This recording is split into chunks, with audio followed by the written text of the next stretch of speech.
So what if everything you thought about selling a high-end home was maybe a little too soft? Mm. What if it's actually less about, curb appeal and more about tactical warfare, like a sophisticated psychological chess match played for maximum value? Yeah, that's a provocative way to put it. We're talking about an approach today that really challenges pretty much every traditional real estate playbook you've ever seen. And what's truly fascinating, looking at the sources we're diving into, is how they just completely dismantle that old just put a sign in the yard mentality. What's that? They reveal not just a strategy, but a really highly disciplined, almost military precision framework for luxury real estate. Yeah. It's a complete paradigm shift. Exactly. So today we're doing a deep dive into this very strategic, very psychological approach to marketing and selling luxury real estate. Okay. Our mission really is to extract the core tactics and the mindset that genuinely transform a property from just a house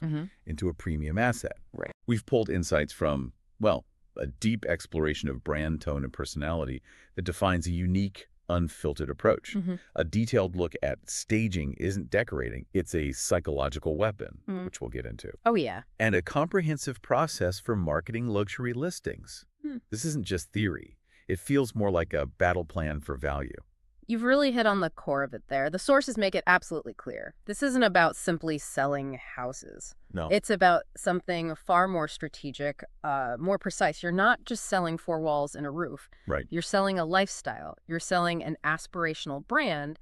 And in many ways, you're selling a feeling a buyer wants to project. A feeling. Interesting. Yeah, it's about meticulously positioning assets to the right buyers, not just, casting a wide net hoping anyone bites. And what really grabbed my attention from these sources is the specific content style described for this approach. It needs to be smart, tactical, and totally unfiltered. Often with a splash of sarcasm, maybe some relatable humor. Yeah, a bit edgy. Direct, analytical, funny, commanding, and relatable all at once. It sounds like getting a tactical briefing that's actually enjoyable. Right, delivering complex stuff in plain English, but with real precision and confidence. Exactly. But how challenging is it really to keep that specific tone consistent across everything? Oh, that's a brilliant question, because consistency is the absolute key to establishing that brand. It's not just a tone of voice. It's like a declaration of a different approach. Okay. So phrases like, I don't sell houses, I position assets to the right buyers, they're not just taglines. Yeah. They embody that confidence and precision we talked about. Or luxury isn't a price point, it's a presentation. I like that. Every word, every photo, every single interaction has to reinforce that specific narrative. If there's a mismatch, the whole illusion of exclusivity and premium value just kind of shatters. Yeah, it falls apart. It fundamentally reframes the entire process, not just for the buyer, but for the agent and the seller too. So it's not just about listing a home. It's about crafting this entire narrative and a strategic plan that lines up with this, well, pretty uncompromising philosophy. Exactly. The sources emphasize you don't need a sign in the yard. You need strategy. That's a big one. And the one that really gets me, just for its sheer boldness, is I bring Marine Corps discipline to your listing. And trust me, the results show. Yeah. That doesn't just scream confidence. It promises execution, like serious execution. And the overarching principle here is that every single interaction, every piece of content, every decision, it all needs to convey that you're dealing with something truly valuable and exclusive. Right. This precision and confidence, they aren't just buzzwords, they're crucial for actually achieving that premium sale. It's about creating this undeniable perception of value from the very first touch point. Okay. A perception so strong, it shapes the buyer's entire journey. Now, this next point really sparked my curiosity from the sources. Before you even think about dazzling photos or, evocative descriptions, the absolute first step is to know exactly who you're talking to. Yeah. It seems so obvious, but it feels like it's often overlooked, doesn't it? Oh, absolutely. It's the critical first domino. Yeah. And it raises an important question. How can you possibly craft the perfect high-impact message if you don't truly understand the psychology of who's receiving it? Right. You're just throwing darts. Exactly. That's where step one, strategic buyer profiling from the My Process source comes in. It's not just crucial, it's foundational. Foundational. Because it guides everything that follows: pricing, staging, marketing channels, the works. You need to identify your ideal buyer, like down to their deepest And they motivations. get really specific about this, too. It's Mhm. not just a general demographic idea. No, not at all. We're talking about, say, a relocating executive from New York. Their psychographic why might be a seamless transition, maybe top-tier schools for their kids, Mm. and a status symbol that reinforces their corporate success. Right. Or think about an international buyer from, say, Dubai. For them, the why could be totally different. Investment diversification, privacy, a strong sense of security in a new market. So how do you even begin to uncover those deeper whys before they, walk through the door? Well, it's about more than just looking at data. It involves market intelligence, trend analysis, sometimes even reverse engineering previous sales and similar properties. You're looking for patterns, Mm. patterns in what truly drives these buyers. For instance, those prestige-driven buyers. While they want exclusivity, they're often more influenced by social proof from a very specific, curated peer group, what we might call reference group bias. Ah, okay. Keeping up with the Joneses, but the right Joneses. Exactly. Our sources really dig into how to identify and leverage that specific influence so you're not just guessing. This deep analysis ensures every marketing dollar is laser focused. Got it. And linking this directly, step 2. Premium pricing strategy then ties right into this buyer psychology. Luxury homes just don't follow the same pricing logic as standard properties. Right. Value isn't just square footage. It's about those emotional value drivers and creating scarcity around what makes your property uniquely positioned for that specific buyer profile you identified. So once you know who you're targeting and how to price for them, Mm-hmm. what's the next critical piece of the puzzle to really grab their attention? Well, this is where it gets fun. Our sources point to a really powerful tool, often dismissed as just decor, Yeah. staging. But according to our sources, it's anything but fluff. They call it a psychological weapon. Yes. That's a bold claim. It absolutely is, and it's intentionally provocative. Our source, episode 12, drops this truth bomb that really resonates. Staging isn't decorating. It's a psychological weapon. Wow. The goal isn't just to make a home look nice. It's about deliberately manipulating perception to create those premium offers. You're not selling your style, you're strategically selling aspiration. How so? By giving buyers permission to project their ideal life onto the space, you clear the way for their imagination. So why is it such a potent weapon then? Because luxury buyers, as the source explains, aren't just spreadsheets and suits, right? Exactly. They are making emotional, status-driven decisions wrapped in logic. They buy emotion, identity, lifestyle, convenience. But what are the underlying psychological triggers? How does that actually work? It's actually a blend of several cognitive biases working together. First, there's projection bias. Buyers project their future selves into the home. Okay. Staging helps them do that by removing the seller's personality and presenting an idealized vision they can step into. Makes sense. Then there's the bandwagon effect. If a space looks super desirable and exclusive, it implies others desire it too, which bumps up its perceived value. Ah, the fear of missing out, even at the high end. Precisely. Think about it. A zero-edge pool with a killer view isn't just a feature. The source says that's a statement. Right. It triggers a desire for status, for experience, or a 5-car barrage. It's not just space.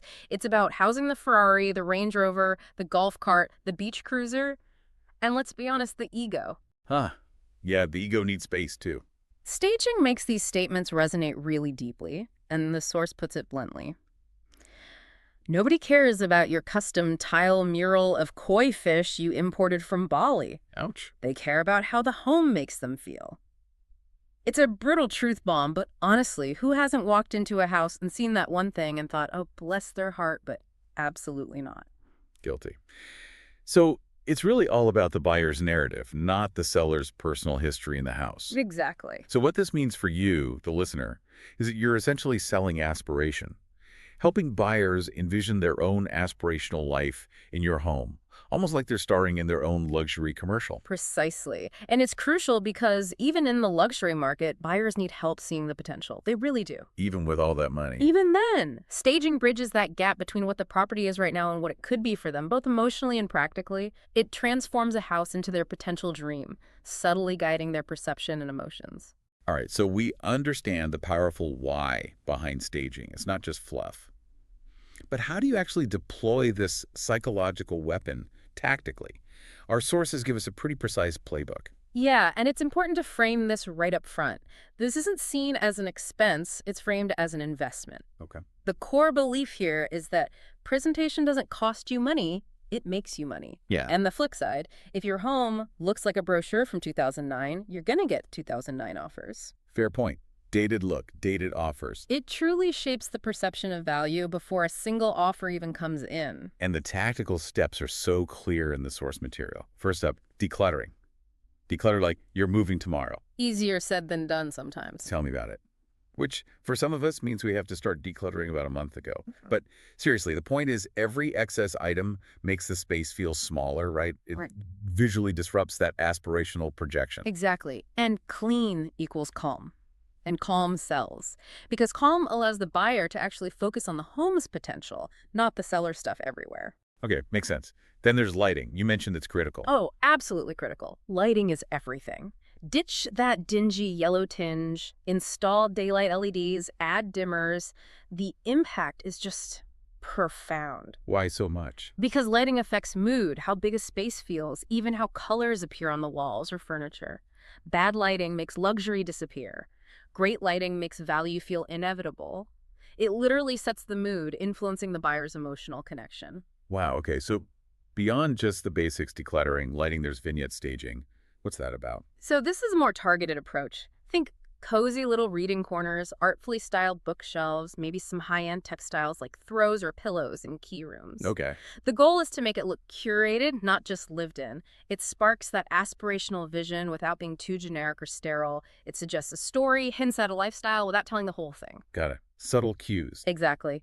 And for that extra punch, that little bit of magic, the sources talk about introducing one unexpected luxury A signal. luxury signal. Like what? Could be a designer coffee table book strategically placed, a perfectly chilled bottle of champagne on the counter, maybe an Hermes throw draped just so over a chair, or even a specific branded candle. Ah, okay. The little touches. Right.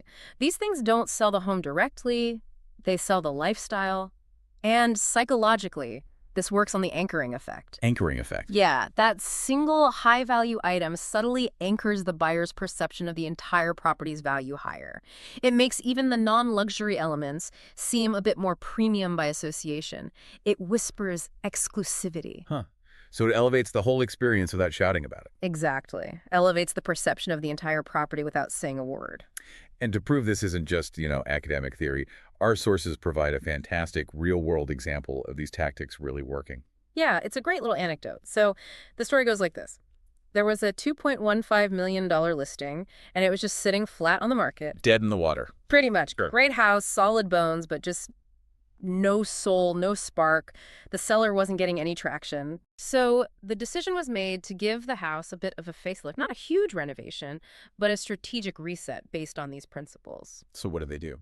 They invested just $3,200. That covered some staging accents, a lighting refresh, a really deep clean, some scent control, important detail, and crucially, professional new photos reflecting the changes. Okay, $3,200 on a $2 Merit Plus house. Seems reasonable. And the outcome? Remarkable. The house sold for $2.295 million. Wow. Full asking price, and get this, in just 18 days on the market after sitting stagnant before. That's incredible. And the buyer reportedly walked in and just said, "It just felt like I was already home." See, that's it. That's what happens when you turn staging into a strategic weapon, not just, making things look nice. It literally paid for itself many, many times over. It's absolute proof that value isn't just measured by square footage, it's measured by emotion, impression, and that impeccable presentation. It really demonstrates the ROI for this kind of tactical thinking. Okay, so beyond staging, which is clearly powerful, our deep dive shows us that the entire marketing and negotiation process for these luxury listings needs that same level of strategic thinking and relentless discipline. Absolutely. It's a continuum. The My Process for Marketing Luxury Listing source really outlines the full journey. Once your buyer profiling and pricing are strategically set, Step 3 is cinematic presentation. The idea is your home deserves to be treated like a feature film, not a quick snapshot. Okay, like a movie trailer for a house. Sort of. This means investing in high-end video walkthroughs, maybe breathtaking drone aerials if the property warrants it, virtual twilight photography to capture that perfect mood. Twilight shots are nice. And sophisticated lifestyle storytelling that shows the home in use, being enjoyed, not just sitting empty. Each asset is meticulously built to trigger emotion and drive action. Okay, then we move to step 4, multi-channel luxury marketing. And this isn't just about sticking it on the MLS and hoping for the best, right? Oh, definitely not. It's about launching targeted campaigns on curated luxury platforms. Think The Real Deal, Mansion Global, James Edition, places where those high net worth buyers actually look. Got it. Plus, digital ad campaigns precisely geofence to affluent zip codes, both in the US and sometimes abroad. Instagram and YouTube reels with really strategic hooks. Mm-hmm.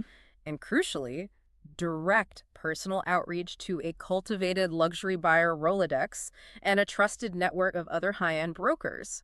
This gives your property real presence, not just visibility. So you're putting it exactly where the right eyeballs are, maybe even before they actively start searching. That's the goal, finding the buyer, not just waiting for them.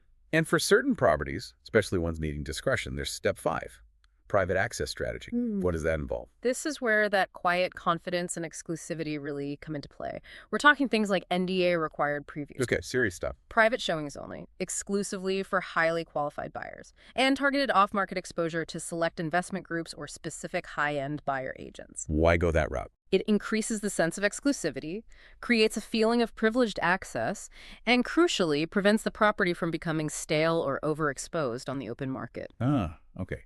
Keeps the mystique. Exactly. Finally, we get to step 6, smart negotiation and closing. And the approach here isn't playing ping pong with offers, is it? No, back and forth forever. No, it's about strategically shaping them from the start. This involves rigorously pre-qualifying interest before serious showings, structuring timelines and terms that are favorable to you, the seller. Right. Minimizing friction by having all the documents, inspections, legal protections meticulously prepared up front, and providing this concierge-style service from the moment an offer is accepted all the way to handing over the keys. It really does sound like that Marine Corps discipline for the marketing and then almost obsessive concierge care for the closing, like the sources mentioned. It aims for that level of precision and service. But what happens if a seller isn't quite on board with this level of intensity or the investment required for staging and high-end marketing? Is this approach really for everyone? That's a really crucial point. And no, probably not. While it's highly effective, this level of discipline and investment isn't necessarily for every seller, particularly those maybe not quite in the ultra-luxury segment, or perhaps those who just aren't prepared for that upfront commitment, financially or mentally. Right. However, for a seller who genuinely wants to maximize their premium, who understands that perception is value in this market, then this rigorous process is what demonstrably delivers those results. The agent's role here becomes educating the seller on the potential return on investment of this Marine Corps discipline. So it's about managing expectations and showing the value proposition. Exactly. Stepping back, the broader implication is that you're creating an entire ecosystem. Yeah. Every single touch point, from that initial profiling to the final closing, reinforces the value, the exclusivity, and the aspirational lifestyle of the property. Yeah. It's a holistic, tactical approach. It's about ensuring a premium sale by moving beyond just transactional thinking to strategic asset management, really. Okay, so to recap our deep dive today, luxury real estate isn't about passive selling or just, listing a home and waiting. Definitely not. It's a disciplined, psychological, and highly strategic process. From meticulously understanding your ideal buyer to wielding staging as a potent psychological weapon and executing multi-channel marketing with almost military precision, every single step is a calculated investment designed to create a premium sale. It's about being proactive and precise, understanding that value in the luxury market isn't just found. It's meticulously created, presented, and then reinforced at every single turn. What's the practical takeaway for you listening to this deep dive? Well, it means thinking like a strategist, not just a seller, whenever you're dealing with any high-value transaction. Good point. And maybe even beyond real estate, consider this. If value isn't just measured by square footage, but by emotion, impression, and presentation, how much of your daily life is influenced by these same psychological principles? Interesting question. Think about how you present your own valuable assets, maybe your ideas at work, or even yourself in different situations. Yeah, the lessons here definitely extend far beyond just selling houses. Understanding these dynamics of perception and value, you could apply them to so many aspects of how we engage with the world. Like what? Well, personal branding, project pitches, even just how we curate our own experiences to feel more valuable or meaningful. It's really about taking command of the narrative, isn't it?